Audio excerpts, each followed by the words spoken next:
yards and 2 touchdowns in the first quarter, torturing Bucs quarterback Carlton Davis and taking a 17-0 lead. Brady, with 2 second-half interceptions deep in Chiefs territory, made it even tougher to climb back. But they did. Down 27-10 at the start of the fourth quarter, they battled back to within 3. Brady with 3 touchdowns on the day.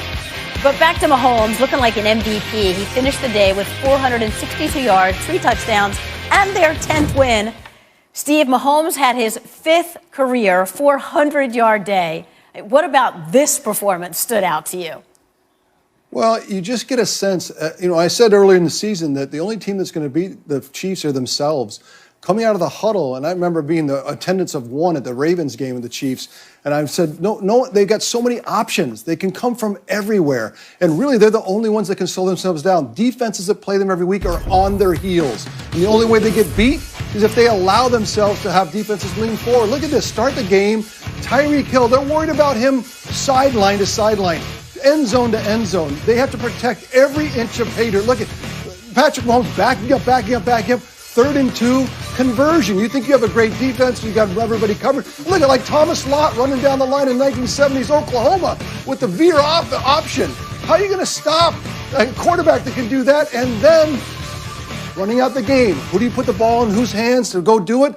No, you're not going to run the football. Just put it in Pat's hands. And does he know to get down in bounds and make sure to run the clock out? Nobody is going to beat this team except for the Kansas City Chiefs. That's how explosive they are. And how would you like to be a defensive coordinator and a defense try not to be on your heels and have a chance to stay in the game? Who's going to outscore the Chiefs is the real question.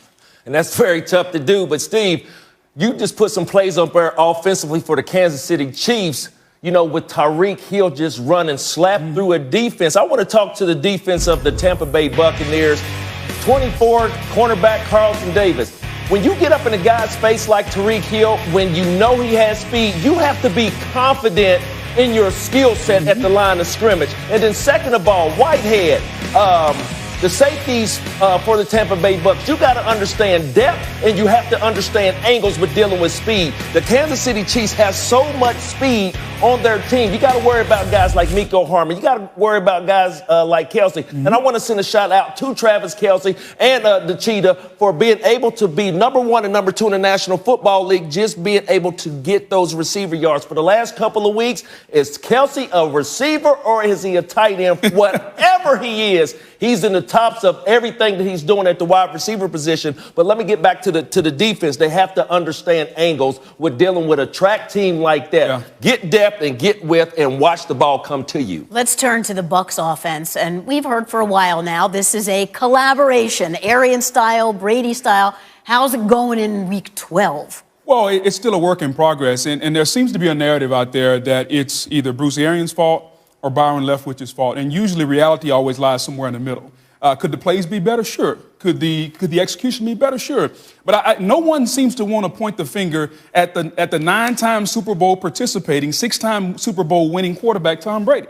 Tom Brady hasn't played well. He's predetermining some of his throws. He's seeing, I'm not going to say he's seeing ghosts, but the rush isn't always there as he is seeing it.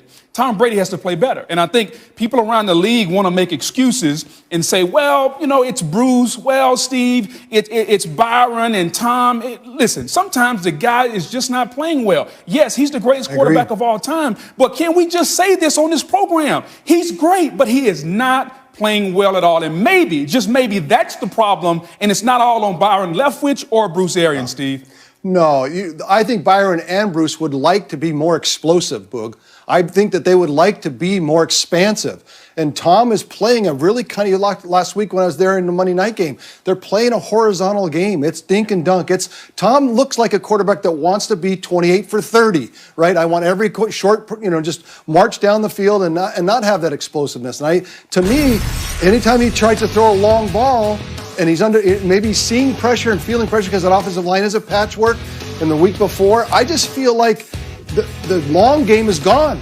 And I think Tom Brady is going to have to force the issue and prove to other teams in the rest of the league, because they are predatory. Defenses in this league, Brooke, as you know, are predatory, and they maybe smell that Tom Brady can't be expansive anymore. Maybe because of the offensive line, maybe the fear of the rush, whatever, maybe the arm strength, whatever it is.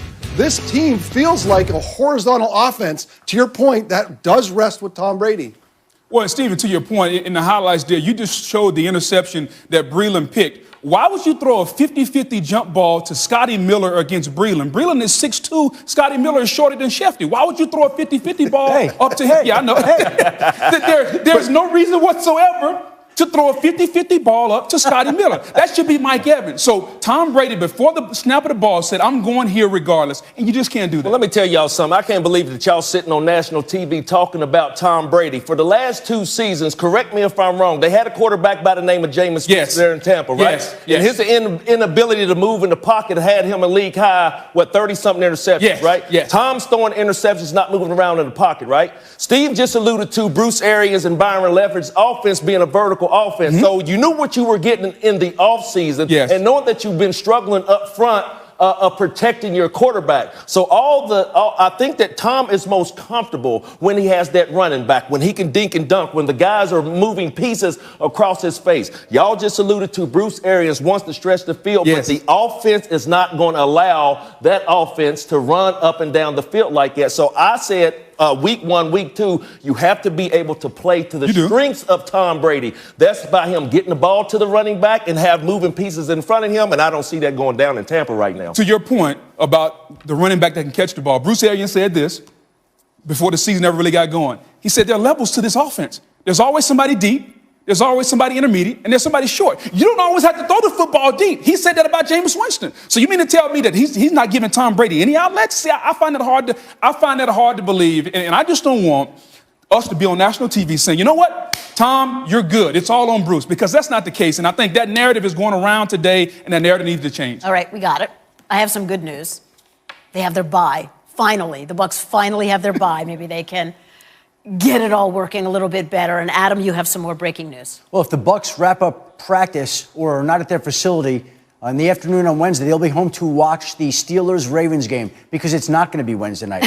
It's going to be Wednesday afternoon, 3:40 in the afternoon, an afternoon game. So we've got Monday Night Football tonight, Wednesday afternoon football this week, and that gives the teams a little bit more time to get ready. My understanding is, and this is unconfirmed, it had something to do with obviously wanting the teams to have more time, but also because there's a Christmas tree lighting ceremony on Wednesday night.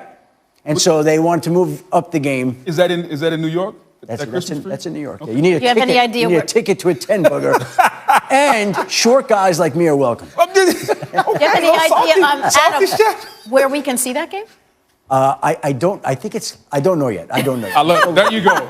Stay tuned. All right, so we have probably more breaking news, plenty to get to from Sunday, and of course, getting you set for our game tonight from our home here in the Seaport District at Pier 17, brought to you by Chase.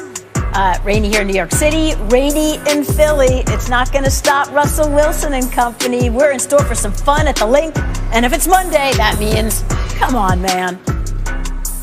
The Badgers go up 13-0. What are they setting up? It looks like bowling pins. Yep, it's a strike. Come on, man. Stay tuned for Come On Man. Brought to you by